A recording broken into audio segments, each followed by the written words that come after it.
Αυτό που μου αρέσει τον ελεύθερο μου χρόνο είναι να απολαμβάνω τις στιγμές με φίλους. Είμαι ο Σπύρος Λεπενιώτης, τρίτη γενιά εινοποιός και ιδιοκτήτης του εινοποιείου Λεπενιώτη Winery, ενός εινοποιείου που μετράει 78 χρόνια λειτουργίας. Τα αμπέλια μας εκτείνονται από την Βιωτία στις πλαγιές του Ηλικώνα, όπου βρίσκεται και το εινοποιείο, μέχρι την Αττική στις πλαγιές του Κιθερώνα. Μεγαλώνοντας μέσα στο εινοποιείο, δεν μπορούσα να φανταστώ τον εαυτό μου με τίποτα να ασχολείται με κάτι άλλο εκτός από το χώρο της εινοποιίας. Το καλύτερο σημείο των αμπελώνων μας είναι το επικλινές σημείο το οποίο βρίσκονται για την ομαλή και ήπια αποστράγγισή τους.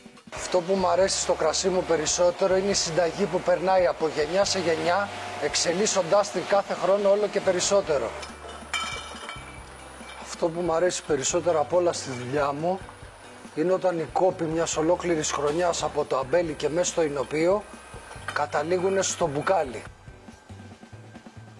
Αρώματα μπανάνας και αχλαδιού και τέλεια συνοχή οξύτητα στο στόμα.